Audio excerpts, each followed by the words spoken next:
Ministère Bethesda. Ministère Bethesda. Ministère Bethesda. Alléluia. Il dit au verset 5, parce que Abraham a obéi à ma voix. Donc on peut faire cette lecture même à l'envers. C'est-à-dire, on peut commencer la lecture par le verset 5. Parce que la logique, toute la logique qui part du verset 1 jusqu'au verset 4 est expliquée par le verset 5. Au verset 1, on dit qu'il y a eu une famine dans le pays là où Isaac se trouvait. Et au deuxième verset, Dieu lui dit, ne va pas en Égypte, mais demeure dans le pays que je te montre. On comprend que le pays que Dieu lui indique, c'est le pays des Philistins. Dieu lui donne une orientation. Et ensuite, Dieu lui rappelle la promesse qu'il a faite à Abraham. Il dit à Isaac qu'il tiendra la promesse qu'il a faite à Abraham et qu'il bénirait Isaac. Pourquoi? Il dit le pourquoi. Il dit parce que Abraham a obéi à sa voix. Vous voyez que c'est un père qui a obéi à la voix de Dieu. Et c'est un fils qui récolte les bienfaits de l'obéissance du père. Voilà pourquoi dans le livre d'Exode, Dieu dit qu'il fait du bien à la descendance de ceux qui l'honorent et qui craignent son nom jusqu'à la 1000e génération. Alors que quand il s'agit de représailles, il s'arrête à la 4e génération. Donc Dieu est riche en bonté. Et moi, ce que j'aimerais mettre en exergue ici, c'est surtout le caractère de l'obéissance qu'Abraham avait manifesté. Ton enfant peut survivre à une famine parce que toi, tu as obéi à Dieu. Et on parle ici de famine, mais en réalité, c'est un mot qui peut avoir un sens très large. Parce que la famine peut parler aussi de difficultés. La famine, c'est l'absence de la satiété. C'est quand tu ne te rassasies pas. Or, on ne se rassasie pas uniquement avec son estomac. Quelqu'un comprend ça? Le cœur aussi mange. Alléluia. On peut ne pas être rassasié parce que notre cœur n'est pas rempli de joie. On peut ne pas être rassasié parce qu'on est tout le temps triste. Et Dieu dit qu'il est capable de délivrer quelqu'un de ce genre de malheur, de ce genre de manque à cause de l'obéissance. Et donc toi là où tu es, Dieu bénira ton enfant. Ton enfant évitera des pièges que le diable lui tendra. Pourquoi? Parce que toi tu avais été juste devant Dieu. Et regardez le détail qui dit, parce qu'Abraham a obéi à ma voix, ça c'est de 1, qu'il a observé mes ordres, ça c'est de 2, mes commandements, ça c'est de 3, mes statuts, ça c'est de 4, et mes lois. Alléluia. Ça me fait rire parce que il y a tellement de détails, on peut disséquer tout ça. Et c'est là que tu comprends, Dieu n'est pas dans les choses inutiles. C'est-à-dire, s'il dit qu'Abraham a obéi à sa voix, qu'il a observé ses ordres, qu'il a obéi à ses commandements, à ses statuts et à ses lois, il y a tout un enseignement qu'il donne ici. Est-ce que vous comprenez ça? Il y a tout un enseignement qu'il donne ici. Il y a quelqu'un, par exemple, lors de la conférence qui m'avait posé la question, qu'est-ce qu'il est tenu d'observer? Qu'est-ce que Dieu attend de nous que nous observions dans sa parole? Je lui ai dit tout. Il veut que nous observions tout. Dieu ne veut pas que nous choisissions une chose et que nous en délaissions une. Il veut que nous observions toute la parole. Alléluia. Toute la parole.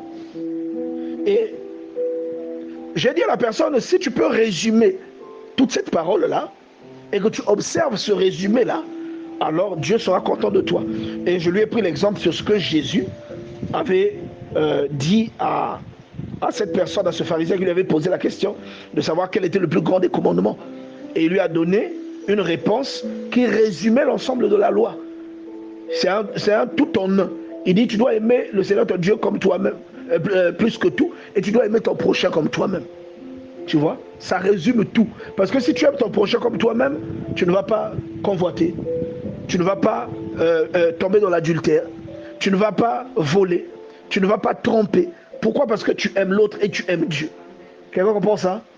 Donc, Dieu a dit à Abraham, plutôt à Isaac, qu'il serait béni. À cause de quoi?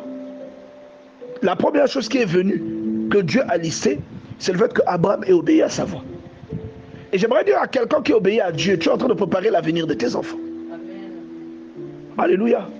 Est-ce qu'on peut lever la main, vraiment, si on est ensemble? J'ai l'impression que les gens sont distraits. Dieu va faire du bien, c'est-à-dire l'obéissance que tu as à l'égard de tes enfants, plutôt à l'égard de Dieu, cette obéissance va garantir le bien-être que tes enfants expérimenteront. La Bible va plus loin, elle dit, l'homme de bien a pour héritier les enfants de ses enfants. Dieu est en train de te dire que quand tu fais le bien, tes héritiers ne seront pas uniquement tes enfants. Et on va bien parler de cette parole parce que beaucoup de gens se disent qu'il s'agit simplement d'héritage. Alors qu'il ne s'agit pas d'héritage, mais il s'agit de la quantité de l'héritage. Parce que si l'héritage va aux enfants, mais que Dieu vient te dire, elle va aussi aller aux enfants de tes enfants, ça veut dire que ce que tu as laissé, c'est beaucoup. Quelqu'un comprend ça? Amen. Et ça ne disparaît pas, ça dure dans le temps. C'est-à-dire que ce que tu as laissé, c'est durable. Ça ne va pas servir seulement à tes enfants. C'est comme si tu laissais un vêtement que tes enfants porteront, mais qui va tellement résister que même les enfants de tes enfants aussi porteront. Quelqu'un comprend ça? Donc l'obéissance que tu manifestes à l'égard de Dieu est une garantie. C'est une maison que tu construis pour tes enfants. C'est une garantie que tu mets entre Dieu et tes enfants. Le jour où tes enfants... Faisons un tour dans le psaume 41. Si tu as ta Bible, va lire le psaume 41. À partir du premier verset, je vais lire. La Bible déclare dans le psaume 41, « Heureux celui qui s'intéresse aux pauvres. » Point d'exclamation. Heureux celui qui s'intéresse aux pauvres. Au jour du malheur, l'Éternel se souviendra de lui. Je vais relire avec les mots qui sont écrits. Heureux celui qui s'intéresse aux pauvres. Au jour du malheur, l'Éternel le délivre. Quelqu'un comprend? Verset 3. L'Éternel le garde et lui conserve la vie. Il est heureux sur la terre et tu ne le livres pas au bon plaisir de ses ennemis. Verset 4. L'Éternel le soutient sur son lit de douleur. Tu le soulages de toutes ses maladies. Alléluia. Donc, pourquoi? Parce qu'il a été généreux. Parce qu'il s'est souvenu du pauvre. Vous voyez? Maintenant, imaginez ce que vos enfants vont recevoir comme bénéfice. La Bible dit, j'ai été jeune, j'ai vieilli, jamais je n'ai vu le juste abandonné, ni sa postérité mendiant sans pain. Là, il est en train de te dire que la postérité du juste ne mendie pas. En quelque sorte, il te dit que la postérité de celui qui est juste est à l'abri du besoin. Quelqu'un comprend ça? Nous devons comprendre que ces choses-là doivent être enseignées aux enfants. On doit apprendre ces choses à nos enfants dès leur bas âge. Montrer aux enfants que le tout n'est pas dans le nombre de prières que vous faites, mais le tout est dans la crainte que vous avez pour Dieu et dans le bien que vous faites à votre prochain. Quelqu'un comprend? La Bible dit que la crainte de l'Éternel est le commencement de la sagesse. Lorsque quelqu'un craint Dieu et qu'il obéit à Dieu, et je vais te dire aussi que quand tu lis Deutéronome chapitre 8 à partir du 2e verset, Dieu te dit que ton obéissance là, il va la tester. Il va tester l'obéissance. Donc il ne suffit pas de dire, ah, je vais obéir à Dieu. Et après, facilement, tu commences à obéir à Dieu. Ton obéissance sera testée. Alléluia. Et vous allez remarquer que l'obéissance d'Abraham a été testée. Qui se souvient de ça? L'obéissance d'Abraham a été testée. Le Seigneur va lui demander de prendre son fils et il appelle même son unique, alors qu'il y a Ismaël qui est là. Mais il lui dit, prends ton fils que tu aimes, ton unique. Mais pourtant, il n'a pas qu'un seul fils. Hein? Il y a Ismaël. Et c'est qu'aux yeux de Dieu, l'enfant qui compte vraiment, qui a du prix, que ce soit aux yeux de Dieu, et même par rapport à la valeur que Abraham accorde à cet enfant, du fait que cet enfant ait connu une naissance miraculeuse. Dieu sait que c'est la chose la plus précieuse dans la vie d'Abraham. Il ne lui demande pas Ismaël, parce qu'il sait qu'il a dit à Abraham que c'est au travers de Isaac que je te bénirai. Mais en ce qui concerne Ismaël, je t'ai écouté. Il sera le père de 10 princes. Mais ce que je t'ai promis, c'est par Isaac que je l'accomplirai. Donc il sait que Isaac est précieux aux yeux d'Abraham. Et il lui dit, donne-le-moi. Alléluia. Il a testé son obéissance. Et Dieu a plusieurs façons de tester votre obéissance. Et il faut savoir que tout le bien que vous faites il ne sera pas anodin. Il va sauver aussi les gens de votre maison, comme nous l'avons lu le dimanche en parlant de cette parole du livre d'Ésaïe qui déclare que les vôtres vous appelleront réparateurs de brèches, que les vôtres bâtiront sur des anciennes ruines. C'est-à-dire ce qui a été bâti, qui a été détruit, parce que toi, tu t'illustres, tu obéis à Dieu et tu fais du bien aux gens. La Bible déclare que parce que tu fais cela, ceux qui avaient bâti dans ta famille et qui ont été réduits à zéro, ils vont bâtir de nouveau à partir des ruines de ce qu'ils avaient bâti hier. Quelqu'un comprend ça? Donc, on doit comprendre que certaines expériences ou certaines épreuves qui nous arrivent ont pour but de tester la véracité de notre obéissance. Est-ce que nous sommes vraiment disposés à obéir à Dieu? Deutéronome chapitre 8 verset 2. Souviens-toi de tout le chemin que je t'ai fait faire pendant ces 40 années pour t'éprouver, pour voir si tu garderais ou non, mes commandements. Amen. Pourquoi Dieu a-t-il besoin d'éprouver notre obéissance? Alléluia. Pourquoi a-t-il besoin de ça? Parce que beaucoup de gens disent à Dieu des choses qui donnent l'impression d'être des choses d'être de l'obéissance, mais qui n'en sont pas en réalité. Vous voyez? Ce n'est pas réellement de l'obéissance. Mais lorsque la personne s'illustre, vous pouvez croire qu'elle est obéissante. Et Dieu va vous envoyer un test qui va s'illustrer. De prime abord, vous n'allez pas reconnaître que ça c'est un test. Vous ne saurez pas que là, Dieu est en train de me tester. C'est si vous fautez, vous allez vous rendre compte, j'ai échoué à un test. Vous voyez ça? Vous allez vous rendre compte que vous avez échoué. Donc que Dieu vraiment nous aide à comprendre ce que Dieu essaie d'enseigner à quelqu'un ici. Et j'aime beaucoup le psaume 132 qui dit, en écrit cantique des degrés, il dit, Éternel, souviens-toi de David, de toutes ses peines. Et pour quelle raison Dieu se souviendrait-il de tes peines à toi? Alléluia. Qu'est-ce que tu as fait pour le royaume de Dieu? Qu'est-ce que tu as fait pour le règne de Christ? Qu'est-ce que tu as déjà fait? Depuis que tu es là, tu as plus de 20 ans, tu as plus de 30 ans, tu as plus de 40 ans. Qu'est-ce que tu as déjà fait pour le royaume? Tu ne connais même pas le jour de ta mort. Tu risques de partir sans avoir rien fait pour le Seigneur. Il dit, oh Éternel. Et là, tu vois, c'est même pas un psaume de David. Il dit, Éternel, c'est quelqu'un qui parle pour lui. C'est comme le psaume 89. C'est pas David qui parle. C'est quelqu'un qui témoigne de ce que David a fait. Alors tu portas secours à un héros. Tu élevas un jeune homme au milieu du peuple. J'ai trouvé David mon serviteur, l'homme selon mon cœur.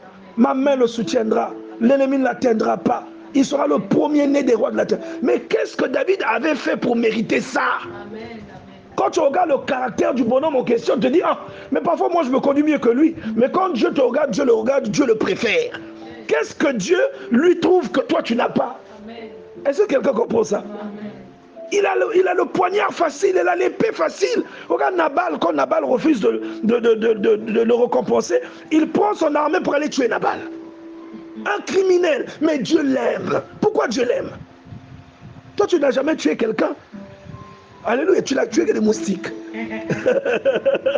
Mais lui, Dieu l'aime malgré tout. Qu'est-ce qu'il a fait pour déclencher un tel amour pour Dieu? C'est l'amour qu'il avait pour Dieu. Et l'amour qu'on a pour Dieu ne s'arrête pas dans la bouche. Amen. Il ne se limite pas seulement à l'intérieur du cœur. On le démontre avec des actes. Et c'est ce que David a fait. Psaume 132. Oh Éternel, souviens-toi de David, de toutes ses peines. C'est comme si quelqu'un est en train d'intercéder pour David.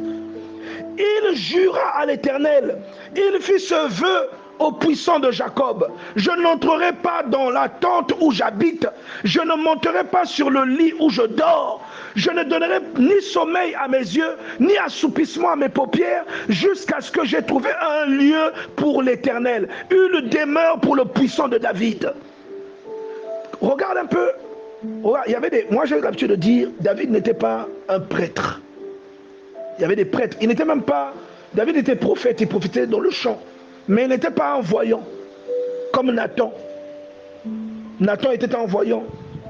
Comment vous l'appelez? Il n'était pas sacrificateur comme Abiathar. Alléluia. Lui, c'était un roi. Il avait beaucoup d'épouses. Et il avait tué des gens. C'est même pour ça que Dieu lui dit, tu ne bâtiras pas ma maison, tu as fait couler du sang. Mais Dieu l'a aimé. Même Salomon qui n'avait pas fait ce que David avait fait en termes de guerre. Même Salomon n'a pas bénéficié d'un tel amour. Dieu a aimé David. Qu'est-ce que David? Quel était son secret? Il lui dit, il jura à l'Éternel, il fit ce vœu, je n'entrerai pas. C'est-à-dire, il dit, je ne veux pas me reposer, je ne veux pas dormir sur un lit, tant que je n'ai pas trouvé un endroit où je vais construire une maison pour Dieu. Toi et moi, on peut faire ce vœu-là.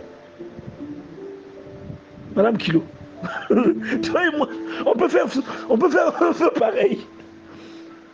Et la Bible dit que Hiram a envoyé des ouvriers construire une maison à David. Hiram a construit une maison de cèdre. À l'époque, c'était ça le luxe.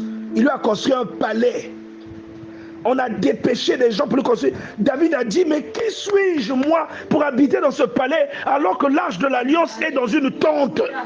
Il ne fait aucun cas de sa propre vie parce qu'il aime trop Dieu. Que Dieu nous donne cet amour pour sa personne. Regardez ce que le premier livre des Chroniques dit au chapitre 29, à partir du premier verset, où il déclare qu'il a fourni tout le matériel pour que Salomon bâtisse le temple. C'est David qui a fourni ce matériel-là, pour que Salomon bâtisse un temple à Dieu. Et il dit, en dépit du matériel que j'ai fourni, je prends ma fortune personnelle et je la donne à la maison de Dieu. Je ne sais pas si quelqu'un comprend que c'est une dimension que même parfois moi qui parle, je me demande, Seigneur, est-ce que moi je peux atteindre ce niveau, ce degré d'amour? Il avait des enfants. Il aurait pu léguer à ses enfants. Je ne sais pas si quelqu'un comprend que pour prendre une telle décision, il faut aimer Dieu à un point. Parfois quand Dieu regardait sur la terre, de l'est à l'ouest, du nord au sud, il voyait des gens qui étaient justes, mais il n'en voyait pas un qui avait autant d'amour pour lui que David. Est-ce que quelqu'un comprend ça? Il n'en voyait aucun. Parce que tu peux être juste, mais à quel point tu aimes Dieu? À quel niveau? Quel est le sacrifice que tu peux faire à cause de Dieu? Est-ce que tu peux accepter? Il y a des gens, par exemple, le Seigneur nous dit dans les évangiles, qu'il y en a qui sont eunuques depuis le ventre de leur mère, il y en a qui le deviennent par la main des hommes, et il y en a qui le deviennent à cause du royaume des cieux. Des gens qui acceptent, comme l'apôtre Paul, de ne pas se marier. Alléluia. Amen. Paul était tellement objectif, il était tellement concentré sur la mission qu'il avait, qu'il a décidé de mettre à l'écart toutes les questions qui ont un rapport avec le mariage. Tout ce qui est marital, il a mis ça à l'écart. C'est-à-dire, il a mené la vie de quelqu'un qui était dévoué à une œuvre. Et il a fait ça pour son Dieu. Vous comprenez ça? Il était dévoué à une œuvre. Et c'est comme s'il n'avait plus le temps. Il dit, chacun reçoit une grâce. J'ai reçu cette grâce. Si vous n'arrivez pas à le faire, mariez-vous. Car il vaut mieux vous marier que de brûler. Mais sinon, il dit que, dépendant, je le dis, non pas le Seigneur, mais moi, qu'il n'est pas bon pour un homme de toucher une femme.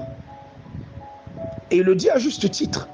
Parce que moi, par exemple, à l'époque où je n'étais pas marié, je connais les merveilles que Dieu me faisait faire. Que quand je me suis marié. Et vous allez... Non, attention, ça ne veut pas dire que quand vous êtes marié, c'est mauvais, tout ça. Non, hein. Mais vous allez voir que même dans le mariage, Dieu donne des instructions. Il y a des degrés de prière, vous êtes obligé de vous abstenir. Vous voyez l'apôtre Paul parler en disant, ne vous refusez pas l'un l'autre, sauf pour vaquer à la prière. Donc il s'entend que quand il faut prier, il y a parfois des mesures que vous devez prendre pour que la prière soit efficace, pour que la prière ait une certaine dimension. Mais même ce petit sacrifice, toi tu n'arrives pas à le faire. Maintenant c'est construire une maison à Dieu que tu vas faire. Est-ce que quelqu'un comprend ça? Quel sacrifice tu arrives à faire pour Dieu? Pour l'amour que tu as pour ton Dieu. Quel sacrifice tu peux faire? Dieu ne voit pas les paroles. Lui, il n'est pas dans les paroles que tu dis. Il est dans les actes que tu poses. Et dans la manière dont tu poses ces actes. Dans ce qui caractérise ces actes. Dieu est dans ça. Alléluia. Il est dans ça. Donc les sacrifices que tu fais aujourd'hui peuvent engendrer une grâce qui va profiter à tes enfants. Et moi, je connais des personnes, je connais des gens, et je connais des enfants c'est vraiment des cancres. Je connais une famille où les enfants ne sont pas intelligents. Mais tous ces enfants-là, aujourd'hui, sont bien positionnés. Et c'est grâce à leur père. Leur père a fait beaucoup de bien aux gens. C'est quelqu'un de généreux. C'est quelqu'un qui aime la prière. Il est capable de prier toute une nuit tout seul. Tout seul. Il improvise sa propre veille de prière. Et ça, grâce à lui, vous voyez ça chez les enfants. Mais les enfants ne prient pas. Est-ce que vous comprenez? Regardez Roboam, le fils de Salomon. Il s'est retrouvé roi pour des efforts que David a fait. Roboam n'est pas devenu roi à cause de ses efforts. Ce n'était même pas un bon croyant. C'était un minable. Il était pire que Salomon. Vous voyez un peu? Il n'avait aucune sagesse. Et donc vous voyez que David a posé des actes devant Dieu qui ont fait que même son fils Salomon, le jour où il a commis un péché, Dieu n'a pas venu le punir ce jour-là. Dieu lui a dit, à cause de David, je ne te retirerai pas le royaume, mais je le ferai pendant le règne de ton fils. Et à cause de David, je laisserai au moins un descendant à David en train de régner sur Juda, à cause de David. C'est même pas à cause de Salomon. Tu vois. Donc non, là, ce qu'il avait fait là, quand il allait se coucher, construire des temples à Astarté, des temples à Moloch pour ses femmes, toutes les bêtises qu'il avait faites, Dieu aurait pu le frapper de mort. Dieu aurait pu lui ravir le royaume et le donner à un autre. Dieu lui a dit, tu n'as pas été fidèle. Dieu lui était apparu 2 fois. Il dit, Salomon ne fut pas fidèle à son Dieu qui lui était apparu 2 fois. Il ne marcha pas pleinement dans les voies de David, son père. Et Dieu lui dit, je vais t'arracher le royaume pour le donner à ton serviteur. Mais à cause de David, je ne le ferai pas de ton vivant. David est parti, il n'est même plus vivant. Mais les actes qu'il a posés ont toujours du poids. Et le poids là continue à s'exercer, même dans la vie de son enfant qui fait une bêtise. Dieu n'arrive pas, Dieu décide de ne pas punir son enfant à cause de ce que David avait fait. Donc choisissez bien les actes que vous posez. Alléluia. Choisissez bien les actes que vous posez. Ça va bénir vos enfants. Ça va bénir vos enfants. Et finalement, dans sa vieillesse, quand il a fait cette bêtise, Dieu lui garde ce trône. Et lorsque Roboam prend le trône, parce que Salomon est mort, la Bible déclare qu'il y a eu un incident qui a fait que tout Israël s'est détaché de lui, sauf la tribu de Benjamin. Tous les autres sont allés avec Jéroboam, et Benjamin et Juda sont restés avec Roboam, le fils de Salomon. Donc il lui est resté que 2 tribus et un seul royaume, le royaume de Juda. Les 10 autres tribus, donc c'est là où vous entendez parler de la scission. Il y avait 2 rois en Israël. Il y avait 2 royaumes. Il y avait le royaume d'Israël et le royaume de Juda. C'est là où vous voyez que Josaphat, c'est le descendant de David. Akab, c'est le descendant de notre roi. Donc il y avait 2 royautés en Israël. Alléluia. Et lorsque Akab, par exemple, fait des mauvaises choses, le Seigneur dit que la maison d'Akab serait maudite, et il explique, il proclame qu'un malheur générationnel ou une malédiction générationnelle se répandrait sur la vie d'Akab et de ses enfants. Tu vois, non seulement il déclare que parce qu'ils avaient tué Naboth et qu'ils avaient pris son champ, là où les chiens avaient léché le sang de Naboth, il a dit que les chiens lécheraient également le sang de Jézabel. Il avait dit que les chiens dévoreront Jézabel, et il avait dit que les chiens lécheront aussi le sang d'Akab. Et il a prononcé une malédiction générationnelle. Une malédiction qui serait là de génération en génération dans la maison d'Akab. Donc les actes que vous posez peuvent condamner votre descendance. Les actes que vous posez peuvent bénir votre descendance. Alléluia. Ministère Bethesda. Ministère Bethesda. Ministère Bethesda.